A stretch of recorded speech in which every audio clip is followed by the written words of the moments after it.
Na pregação da semana passada, o Sandro, falando a respeito do leão e o cordeiro, nos apontou para a cruz e nos ajudou a entender que a cruz deve ser sempre o centro da nossa vida cristã. E que nessa cruz nós não temos lados.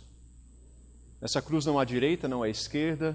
Nessa cruz não há gregos ou romanos ou judeus, homem ou mulher. Nessa cruz nós somos todos nivelados. Somos iguais. Essa cruz ela alcança todos os lados, porque nós somos todos pecadores. Pecadores necessitados da salvação em Jesus. Pecadores que precisam desse toque de Deus e do sangue de Cristo para nos purificar. Somos iguais. E aí essa cruz nos leva, até Deus e nos leva até essa relação com o próximo. E nos ajuda a enxergar a nossa necessidade. E a cruz, ela deve ser central em nossa vida. E se nós colocarmos a cruz de lado em alguns minutos, vai acontecer o que está acontecendo hoje com a igreja. Onde nós estamos nos dividindo como igreja em partidos políticos, em ideologias políticas.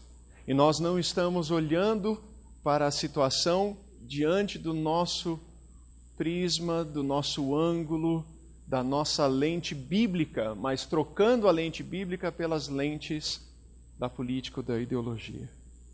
Eu tive a oportunidade também de ir para Ruanda, para poder ir para a República Democrática do Congo, e eu atravessei o país, é bem pequenininho, eu atravessei o país de carro para poder ir, e cada vilarejo que eu passava na estrada tinha sempre um memorial do genocídio de Ruanda. E naquele memorial eles tinham ali as ossadas das pessoas que não tinham sido identificadas. Cada vilarejo, de ponta a ponta do país. E quando nós estávamos no Quênia, em 2007 a 2008, nós fomos passar o Natal com um casal, com uma família de amigos, que eram missionários ali em Nairobi, no Quênia. E a missão deles tinha um lugar ali na praia, em Mombasa, e nós fomos até lá passar o Natal junto com eles. E passamos o Natal e a eleição foi um pouco antes do Natal.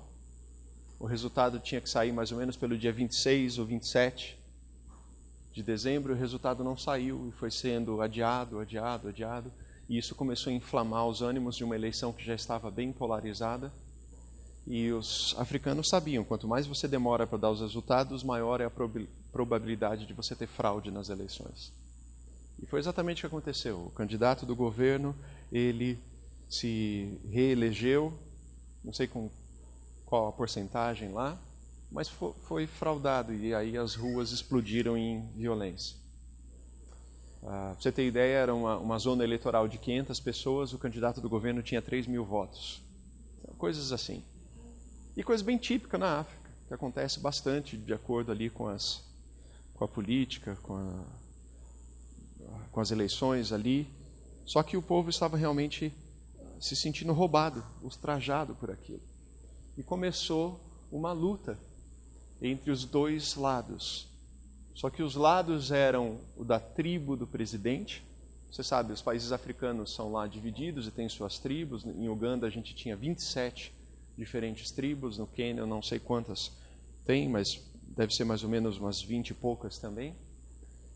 E de um lado estavam os Kikuyos, que seriam da tribo do presidente, e do outro lado estavam os Huo e Luo, que eram da tribo do Raila Odinga. Mwai Kibaki era da tribo Kikuyu, o presidente. E Raila Odinga, eu acho que a gente nunca vai esquecer o nome desse homem, ele era o que estava desafiando esse presidente, tentando se eleger.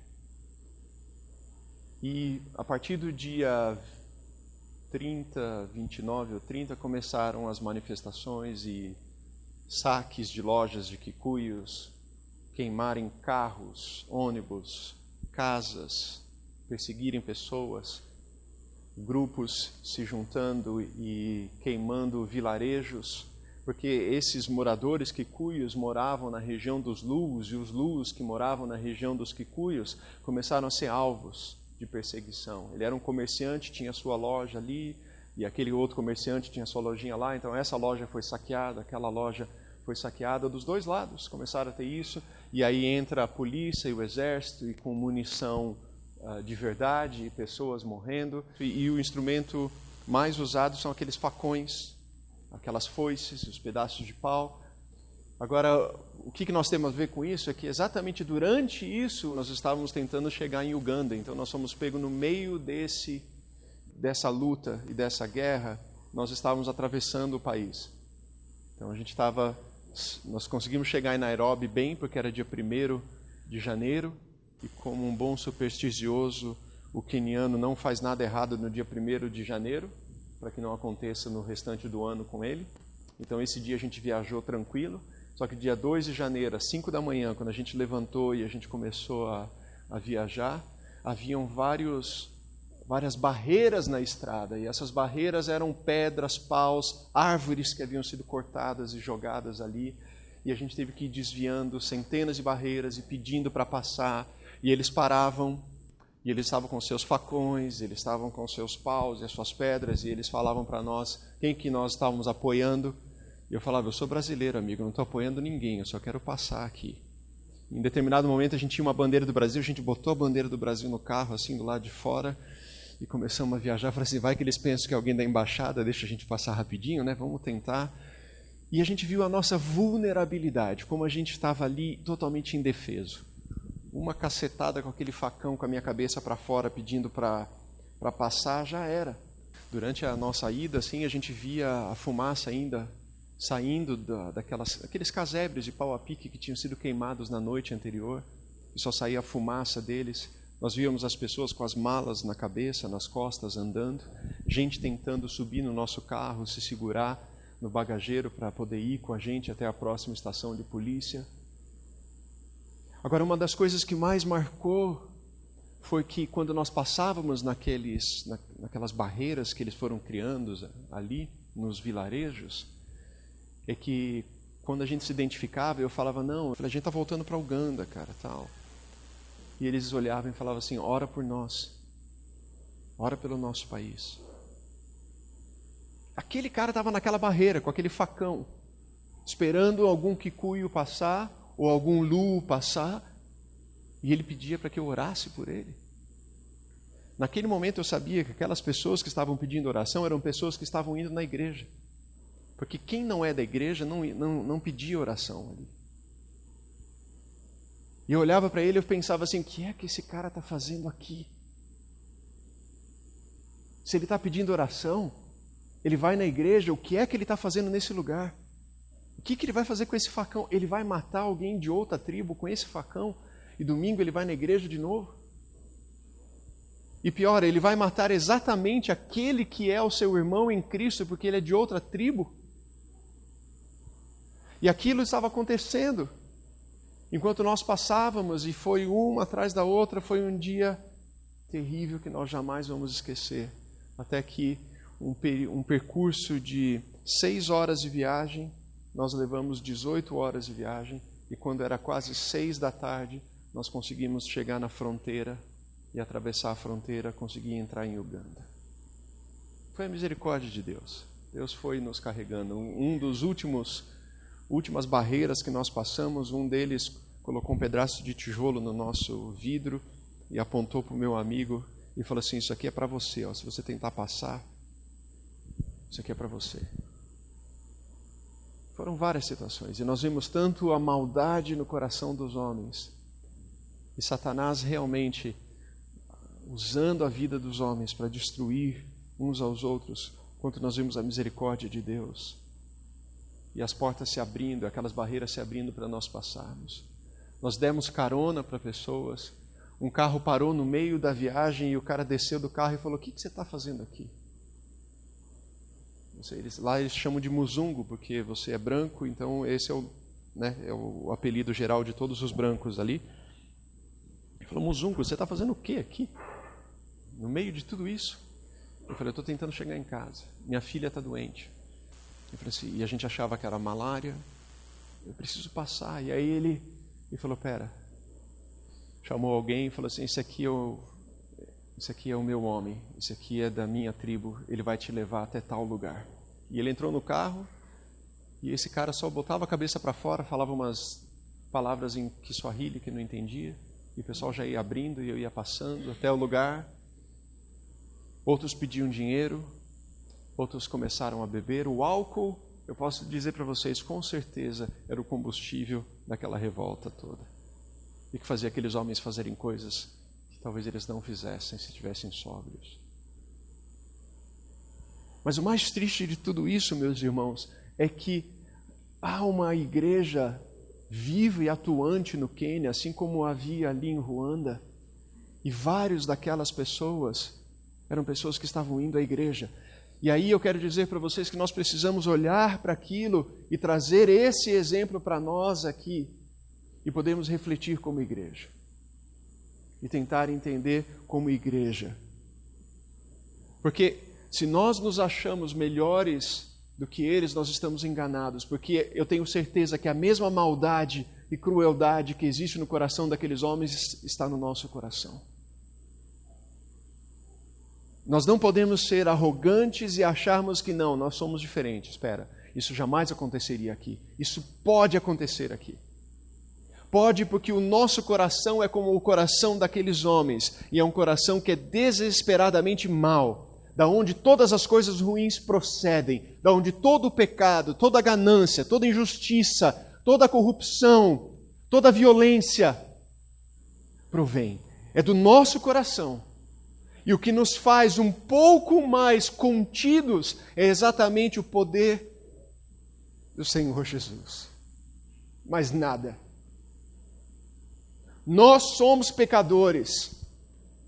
E nós somos capazes de coisas cruéis como aquilo que nós vimos ali, que a nossa família presenciou. Nós somos capazes de matar um ao outro por ódio.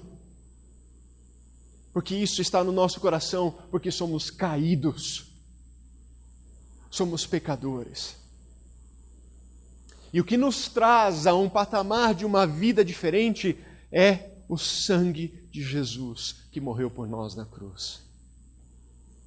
E é nós nos submetermos ao Rei dos Reis e decidirmos que não há governo que importe a não ser o governo de Cristo. Não é se alienar ao nosso mundo e dizer não vou mais me envolver com política, não quero mais saber, crente não tem nada a ver com política, não é isso.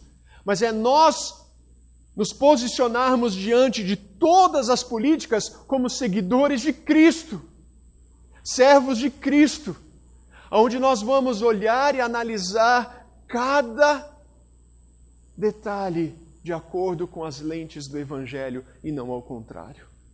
Aqueles irmãos colocaram a Bíblia de lado por um momento e se deixaram a levar por aquilo que era mais importante, que era a sua relação de tribo com as outras tribos, e de terra, e de poder, e de política no final. E nós não podemos permitir que isso aconteça.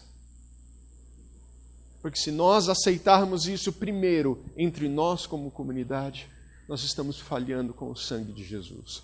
E se nós deixarmos que nós, como igreja, deixemos que isso aconteça com aqueles que são de fora, nós também estamos falhando. Porque o reino de Deus, o reino que nós clamamos, o reino que nós pedimos e o reino que nós queremos que seja manifesto, é o reino de Cristo.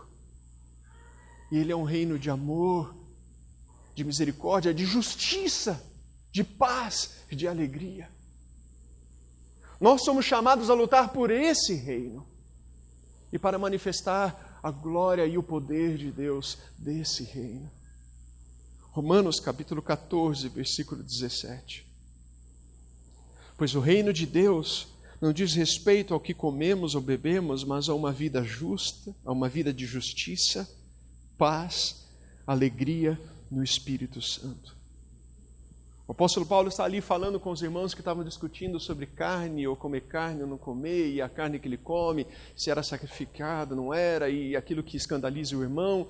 E aí no final ele fala assim, olha, o reino não é isso. O reino não é sobre essa comida, não é sobre isso, mas é o reino de justiça, de paz e alegria. Nós somos chamados a viver esse reino de Deus, e implantar esse reino, mas há uma luta constante e nós jamais seremos livres dessa luta até que o Senhor Jesus volte. E o reino de Cristo jamais vai ser implantado totalmente antes que Ele volte. Porque Ele é o Messias, Ele é o Senhor, e é Ele que vai manifestar. Não é candidato A, não é candidato B que vai realizar isso. E não é possível que nós, como seguidores de Cristo, em primeiro lugar, nos deixemos ser levados por isso a esse ponto, meus irmãos. Porque é preciso obedecer às leis, é preciso ouvir os governantes, tudo ok, enquanto essas leis não ferem a lei do nosso Senhor. Nossos irmãos na China estão sendo presos agora. Nossos irmãos na Coreia estão sendo presos porque estão desafiando uma lei e buscando se reunir no nome de Jesus e proclamar o nome de Jesus, independente do que um governo queira. Eles estão indo contra um governo estabelecido e que dita e que regra as leis, mas eles estão preferindo obedecer ao Rei dos Reis, Senhor dos Senhores. Nossos irmãos em países muçulmanos estão sofrendo perseguição. Vocês viram que eu pedi recentemente oração por um casal que estava para vir para o Brasil, porque a mulher estava grávida, está grávida. Ela vem de uma origem islâmica, o marido vem de uma origem cristã, ela se converteu ao cristianismo e ela não pode mudar a sua documentação. E quando a sua criança nascer num país islâmico, ela nasce sem a certidão de casamento e, por causa das leis desses países islâmicos, essa criança nasce sem documentação. Ela não vai ter jamais uma certidão de nascimento. Ela não vai ter jamais uma documentação. Ela é aquilo que nós chamamos de apátrida. Ela não tem documento. Simplesmente porque ela é filha de uma mulher muçulmana que se casou com um cristão e esse cristão não quis se converter ao islamismo para poder casar legalmente e ter no papel ali uma certidão de casamento. Eles estão sofrendo porque eles decidiram seguir a Cristo e não as leis desse país. Você consegue enxergar? Nós temos várias situações em que vai haver o sofrimento dos irmãos porque seguem a Cristo em vez de seguir as leis daquele país. Agora, o que não pode acontecer é como a Bíblia mesmo diz, que o nosso sofrimento não seja porque fazemos mal a outro, ou porque queremos mal a outra pessoa, mas se sofrermos que sejamos por seguir a Cristo. Nós temos que lembrar, meus irmãos, que nós somos seguidores do Rei Jesus, esse leão de Judá, esse Senhor dos senhores, esse Rei dos reis. Em primeiro lugar, Ele é o nosso líder, Ele é o nosso Deus, e é a Ele quem nós devemos fidelidade para sempre. Não a uma ideologia, meus irmãos, não a um homem, não a um partido, mas a Cristo, porque nele nós somos ligados, e nele nós somos um. Eu tenho opiniões fortes políticas. Infelizmente, geralmente eu tenho opiniões fortes em tudo praticamente, mas eu tenho irmãos aqui que têm uma opinião totalmente diferente à minha, mas eu amo trabalhar com essas pessoas por aquilo que eu vejo de Jesus na vida deles. Eu amo caminhar com eles porque eu vejo Cristo nas decisões deles. Politicamente, eu detesto a sua opinião política. Mas as suas ações refletem mais a Cristo do que a sua decisão política. E isso nos une. E isso deve nos unir sempre. O reino do nosso Deus é um reino de justiça. E essa justiça, ela começa exatamente com a justiça entre nós e Deus. É a justiça de nós pecadores, nós infratores, nós que ofendemos o nosso Deus, somos justificados pelo sangue de Jesus. Nós devedores, Nós temos dívida com o nosso Deus. Dívida de morte, dívida de sangue, dívida que não pode ser jamais paga. E nós fomos justificados porque o Rei Jesus decidiu vir como servo Jesus Cristo e morrer por nós na cruz. O leão decidiu deixar a sua realeza e vir como cordeiro e derramar o seu sangue por nós. E ele diz, ninguém poderia tirar a minha vida a não ser eu mesmo. Eu a dou e livremente eu a entrego. Ninguém forçou o Senhor Jesus. Ele veio para fazer justiça. Ele é um Deus que não abre mão dessa justiça. Ele não deixa passar. Ele não aceita o nosso pecado, a mentira, o egoísmo, a avareza, a ganância, a corrupção. Ele não aceita, mas sabendo que nós somos incapazes de viver de forma diferente, Ele veio e Ele pagou o preço para que nós pudéssemos ser regenerados, novas criaturas. A imagem e semelhança dele, ele veio como justiça. E aí começa o reino de Deus. A justiça é feita em Cristo. Ele demanda justiça e ele paga o preço dessa justiça para nós. Ele não exigiu que o Pedro, que a Maria tentassem se justificar, mas ele veio e ele pagou esse preço por nós. Um texto tão conhecido nosso, irmãos. Romanos 3, 23. Porque todos pecaram e carecem da glória de Deus, sendo justificados gratuitamente por sua graça, por meio da redenção que há em Cristo Jesus. Todos pecaram. Nós somos todos iguais. Então nós temos aqui as pessoas dos dois lados. Ideologicamente de dois lados e que são igualmente pecadores, necessitados da graça de Deus. E nós precisamos nos colocar como esses pecadores. Nós somos justificados por esse sacrifício, aquele que com toda a autoridade decidiu se entregar por nós e pagar o nosso preço. Ele não deixou de fazer justiça, mas ele foi a justiça e é a justiça de Deus. O leão, ele veio como esse cordeiro para nos entregar perdão. João Batista o avistou e disse, eis o Cordeiro de Deus que tira o pecado do mundo. Esse é o nosso Rei, esse é o nosso Senhor, o Senhor Jesus. Que Deus, através dessa justiça, nos ensina que nós devemos continuar buscando a sua justiça e não a nossa. E que essa sua justiça venha sobre a terra. E que nós possamos lutar. E que nós possamos ser bem-aventurados por termos fome e sede de justiça, porque serão satisfeitos. E nós não podemos nos conformar com essa injustiça, sendo justificados por Deus. E nós temos que sim lutar. Aqueles que são alcançados pela graça e justiça de Cristo não podem jamais ser indiferentes à situação de miséria e de injustiça do seu próximo. O reino de Deus é justiça. Quando um cristão se depara com prostitutas, bêbados, presos, viciados, pessoas sem teto, refugiados, ele sabe que está olhando no espelho, eles são marginalizados.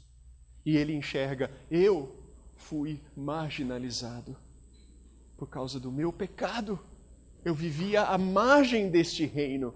Eu vivia à margem do reino de Deus. Eu não pertencia. Eu não era filho, eu não era dessa família, eu não era desse reino.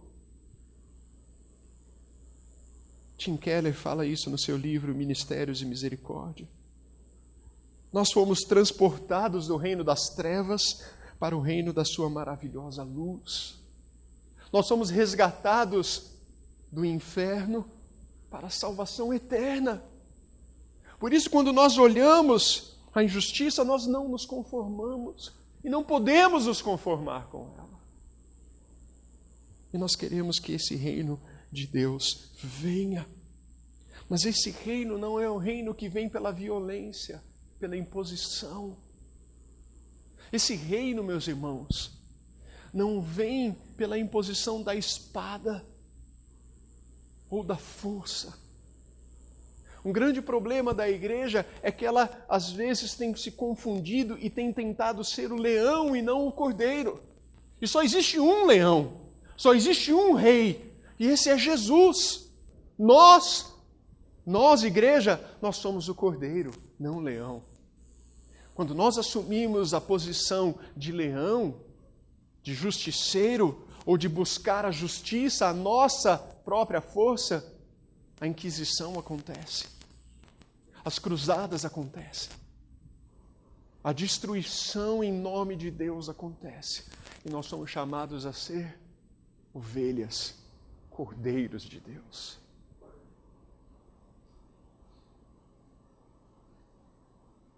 Quando nós nos deparamos com os problemas sociais, nós sabemos que são resultados, consequência de corações que se afastaram de Deus. Esse afastamento, às vezes, causa os problemas na vida das pessoas. Tim Keller diz, como vemos, todos os nossos problemas sociais brotam do pecado.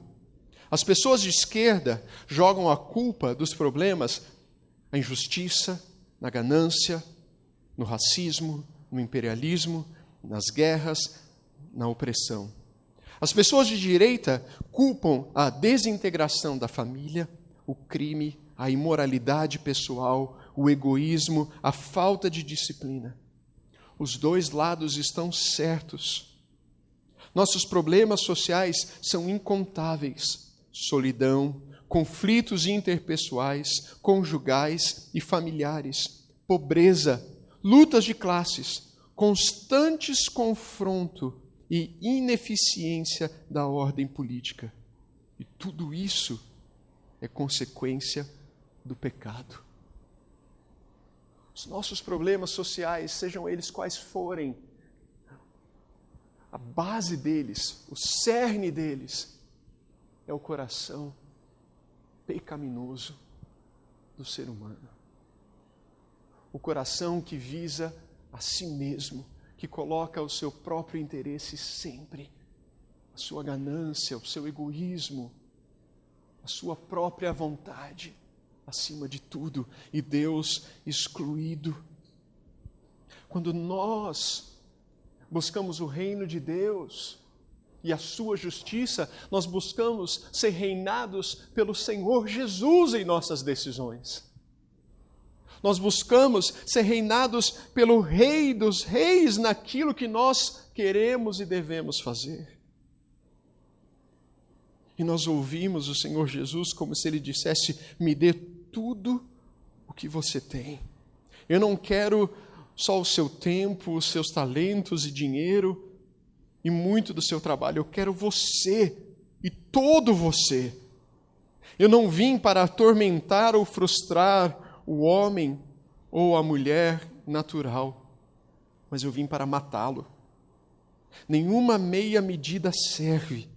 Eu não quero apenas podar um galho aqui, um galho ali. Em vez disso, eu quero toda a árvore. Entregue para mim todos os seus desejos, todos os desejos e vontades e sonhos.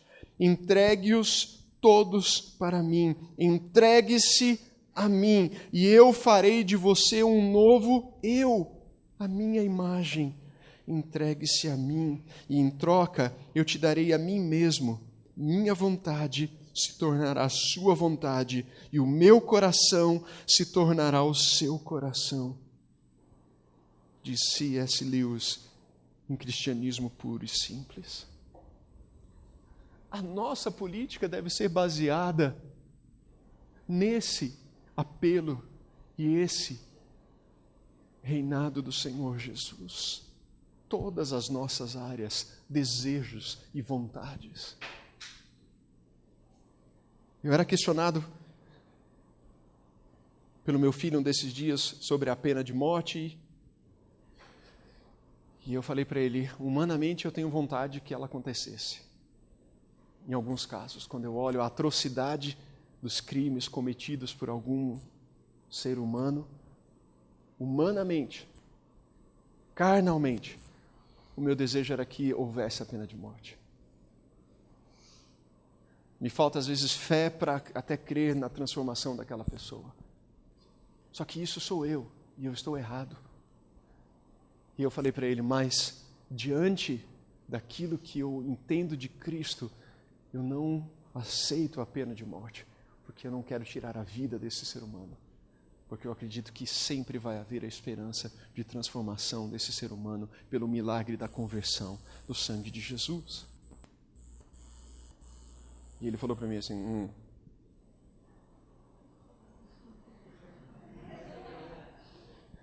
E o aborto? Eu falei, você sabe que eu sou contra o aborto.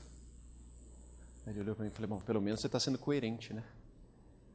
Porque tem vários cristãos que são contra o aborto, mas são totalmente a favor da pena de morte. E eu não enxergo coerência nisso. Aí eu fiz para ele,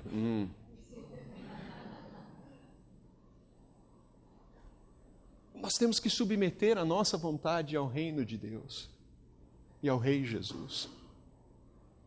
Nós temos que submeter o nosso coração a Ele em todas as áreas. Mesmo que não seja a nossa vontade pessoal, essa vontade tem que ser submetida ao Senhor Jesus.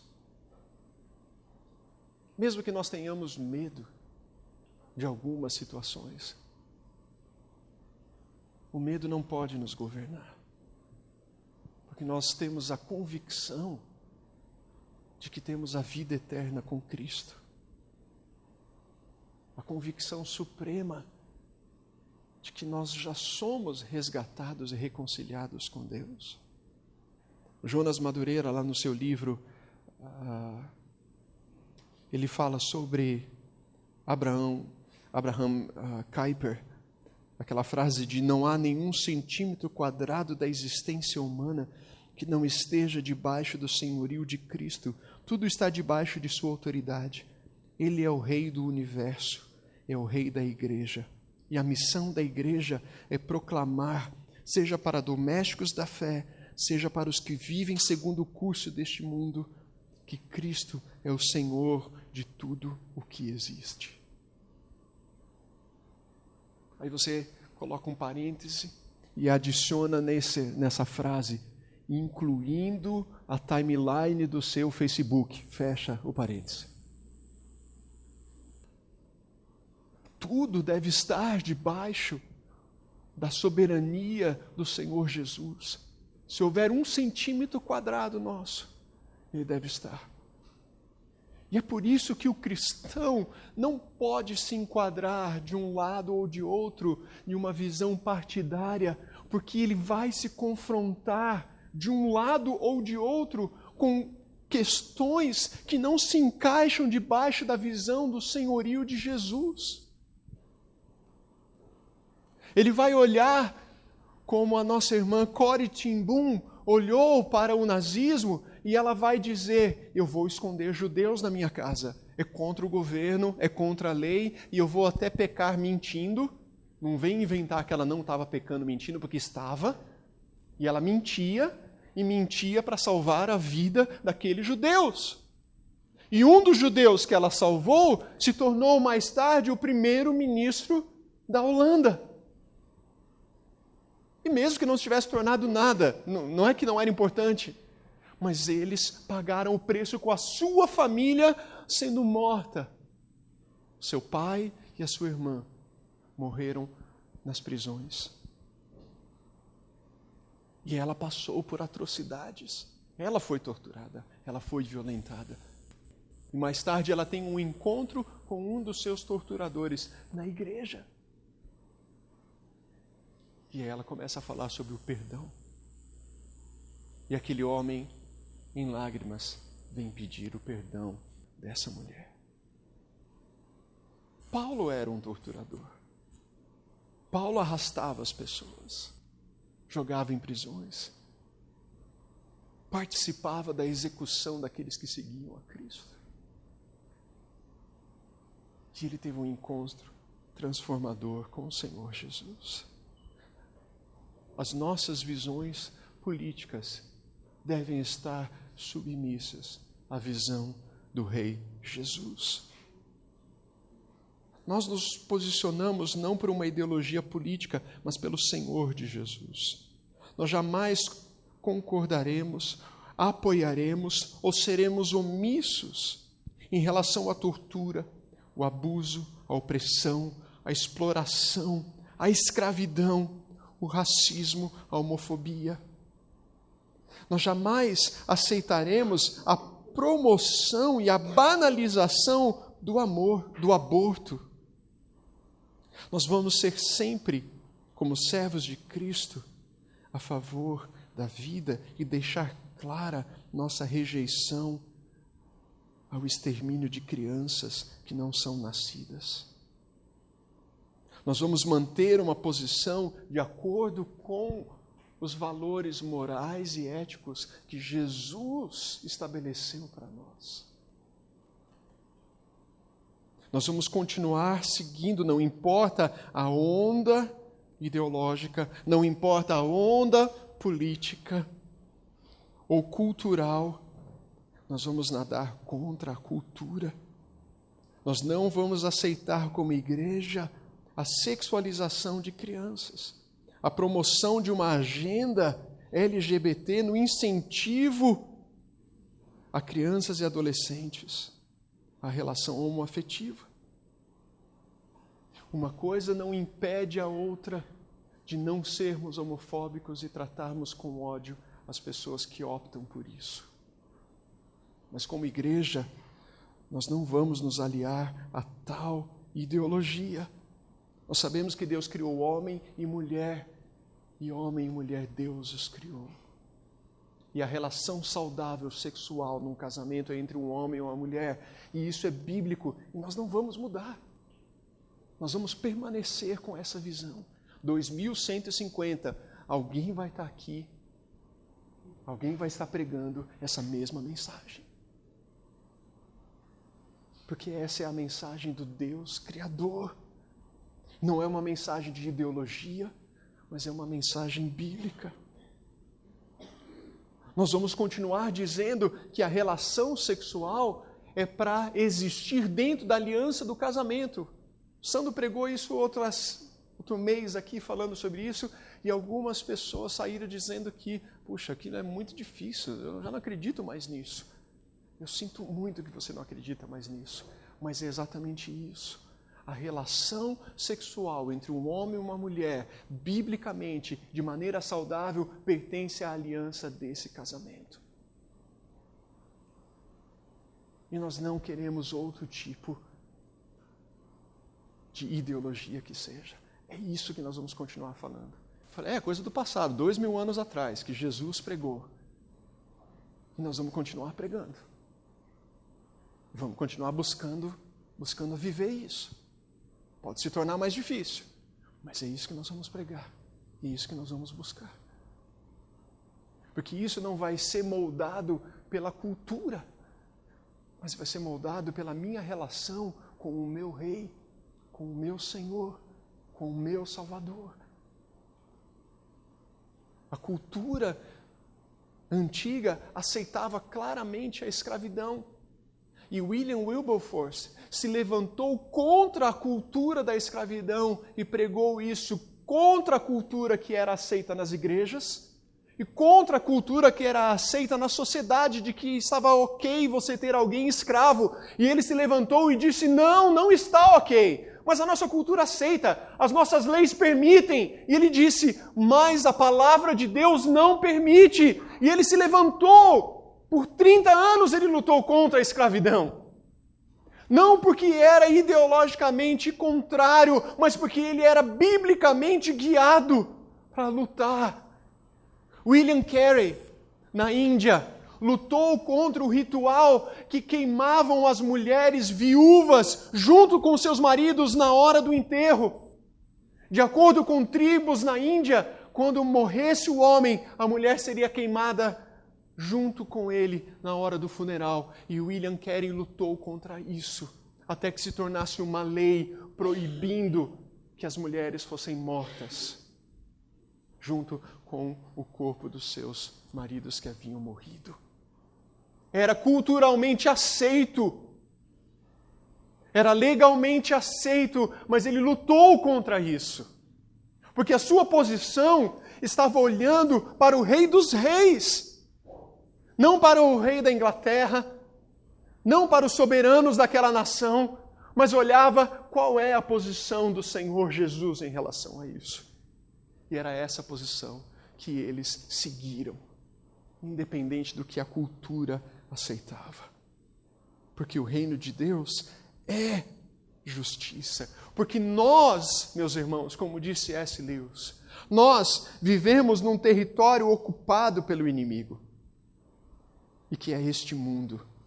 O cristianismo é a história de como um legítimo rei desembarcou neste mundo, e você pode até dizer que ele desembarcou disfarçado e está chamando a todos nós para participarmos de uma grande campanha de sabotagem. Nós somos a resistência, mas não a resistência ideológica partidária. Nós somos a resistência do Senhor Jesus. Nós somos a ocupação do reino de Deus. Meus amigos, olha o que eu estou pregando. Nós somos a ocupação. Né, Joyce? Nós estamos ocupando. Estamos invadindo. E não vamos sair. Porque nós invadimos no nome do Senhor Jesus, para a glória do Senhor Jesus, para o reino do Senhor Jesus. O que nós queremos ver aqui nessa região toda é o reino de Deus se manifestar. Nós queremos ver as famílias sendo transformadas. Nós não queremos ver a menina que acompanhamos há anos fugir de casa pela violência doméstica, ficar nas ruas, se envolver com as drogas, ser acolhida por alguém que quer levar vantagem dela e estar grávida hoje. Nós não queremos isso. Porque isso não é o reino de Deus. Porque essa não é a vontade de Deus. Mas nós também não vamos apoiar o aborto dessa menina, porque essa é a solução desse problema. Porque não é o reino de Deus. Nós temos que lutar pelo reino de Deus e não dos homens. E para que esse reino de Deus se manifeste, nós não podemos fechar as fronteiras para aqueles que estão famintos e necessitados. E nós não podemos ir para um outro extremo, qualquer que seja, meus irmãos. A nossa bússola, o nosso norte tem que ser Jesus, para que o reino de Deus venha. E nós sabemos que esse reino só vai se manifestar quando Ele voltar. Quando Ele vier. Esse reino é reino de paz.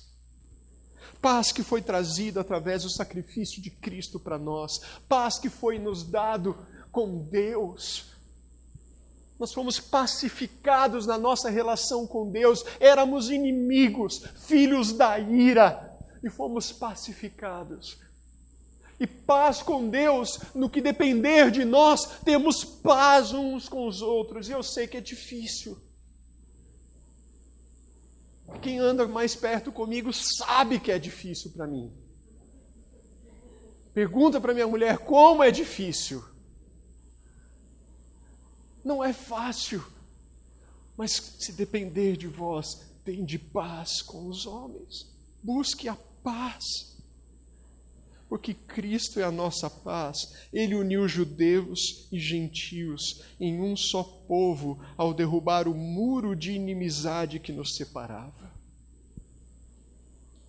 Nós não somos unidos por uma linha política, nós somos unidos pelo sangue de Jesus. E é essa união no sangue de Jesus que nos faz instrumentos de reconciliação e pacificação. Lá em Israel, um grupo de cristãos israelenses e palestinos fundam uma associação chamada Salem, que quer dizer paz, e promovem acampamentos e encontro entre palestinos e israelenses. E eles começam esse acampamento fazendo uma viagem de 2 dias com camelos, atravessando o deserto até chegar no mosteiro. Um camelo para um israelense e um palestino. E a mesma porção de água e de comida para os dois. E eles vão viajando. Durante essa viagem, eles não conversam nas primeiras horas, eles não se ajudam no primeiro dia. E quando eles chegam no mosteiro, eles já estão revezando o camelo, revezando a água, porque eles se enxergam como seres humanos antes de se enxergarem como inimigos. E ali nesse acampamento, então, eles começam a ouvir a respeito desse príncipe da paz. Nós temos o exemplo da nossa amiga e irmã Joana, que mostramos o vídeo aqui, que alguns de nós a conhecem pelo trabalho aqui da Compassiva, uma cristã na Síria, que teve que fugir por causa do ataque do ISIS e dos extremistas muçulmanos, e que disse para ela mesma: eu jamais irei num lugar onde houver mais muçulmanos, eu não quero ficar no meio deles. E ela diz isso contando para mim: de repente eu estou aqui na Compassiva, cheio de sírios muçulmanos aqui. Que Deus me fala: o amor que eu te dei, com que eu te amei, você tem que demonstrar para eles, porque eles não conhecem esse amor. E ela continua fazendo isso hoje aqui no Brasil. Nós temos o autor daquele hino que quantos já cantaram e já ouviram, Amazing Grace? John Newton. Se converteu depois de ser um capitão de um navio que transportava escravos e vendia escravos. E reconhece ali a sua miséria. E reconhece ali o quão mal ele era e quão dependente ele era da graça de Deus. Nós podemos ter paz em Cristo. E finalmente, meus irmãos, nós temos alegria, porque esse reino de Deus nos dá alegria e contentamento, não nas nossas circunstâncias, não na nossa situação, mas em Cristo Jesus. Quando vivemos ali no Egito, e haviam os atentados à bomba nas igrejas, ficava sempre aquele ponto de interrogação: será que a igreja que nós vamos vai ser a próxima? Será que a igreja que nós vamos nos reunir vai ser alvo? Será que ela é segura? Será que ela não é? Casamento, pessoas saindo do casamento e sendo metralhadas. No dia do casamento morre a mãe do noivo e parentes da noiva. E aí você vai à igreja, a igreja está pulsante, cantando e celebrando o Senhor Jesus. Não porque ela não está com medo, não porque ela não está se sentindo aterrorizada, mas porque a sua alegria está em Cristo. Porque a sua alegria está na salvação do Senhor Jesus. Como Jesus disse: não se alegrem porque os demônios se submetem ao seu nome, ou porque vocês curam enfermos em meu nome, mas se alegrem porque o vosso nome está escrito no livro dos céus. Essa é a nossa alegria. Quem ganhar essa eleição não vai nos trazer alegria. Pelo contrário, eu tenho certeza que quem ganhar vai nos trazer tristeza, seja quem for. Mas nós temos a alegria que vem de Cristo. Essa alegria que vem da nossa experiência com Ele. Nós não podemos estar histéricos, desesperados, porque a nossa certeza está no Senhor Jesus. O apóstolo Paulo nos ajuda a entender isso quando ele fala ali: eu lhes revelarei um segredo maravilhoso. Nem todos dormiremos, mas todos seremos transformados. acontecerá num instante, num piscar de olhos, ao som da última trombeta. Pois quando a última trombeta soar, aqueles que morreram ressuscitarão a fim de viver para sempre. E nós que estivermos vivos, também seremos transformados. Pois o nosso corpo mortal precisa ser transformado em corpo imortal. Então, quando o nosso corpo mortal tiver sido transformado em corpo imortal, se cumprirá a passagem das Escrituras que diz: a morte foi engolida na vitória. Ó morte, onde está a tua vitória? Ó morte, onde está o teu aguilhão? O pecado é o aguilhão da morte que nos fere, e a lei é o que o torna o pecado mais forte. Mas graças a Deus que nos dá vitória sobre o pecado e sobre a morte por meio do nosso Senhor Jesus Cristo. Portanto, meus amados irmãos, sejam fortes e firmes, trabalhem sempre para o Senhor com entusiasmo, pois vocês sabem que nada do que fazem para o Senhor é inútil. Nós trabalharemos, nós serviremos, nós buscaremos a implantação deste reino até que o Senhor Jesus venha. Conscientes de que Ele não será estabelecido plenamente aqui por homem algum. Porque o coração do homem é mau, é corrupto, é caído, é destituído da graça e da glória de Deus. E não há sistema político, ideológico, filosófico que faça o homem se converter. Ele pode ser manipulado, ele pode ser guiado, ele pode ser direcionado, mas ele jamais será transformado sem o encontro com o Senhor Jesus.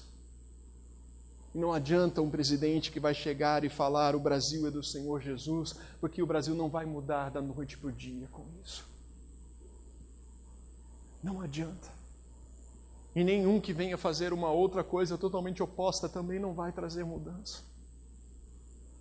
A mudança está em nós que somos seus servos e seus seguidores. A sermos servos do leão, do rei dos reis, do Senhor dos senhores. Como ovelhas que vivem no meio de lobos, como Ele nos enviou e disse: eu envio vocês como ovelhas junto aos lobos. Mas Ele é o bom pastor, e o bom pastor que nos guarda. Irmãos, em nome de Jesus, guardemos os nossos corações. Não sejamos levados por ondas, por ventos, por homens, por partidos e por ideologias. Porque o reino do nosso Deus está acima. Nós somos a resistência. Nós somos aqueles que ocupamos o território do inimigo e servimos a um Senhor, que o nome dele é Jesus. Não nos deixemos dividir em nome de Jesus por causa disso. Podemos discordar, podemos não aceitar, não compartilhar, não concordar, mas não podemos perder a noção de que somos cidadãos do reino, peregrinos nessa terra.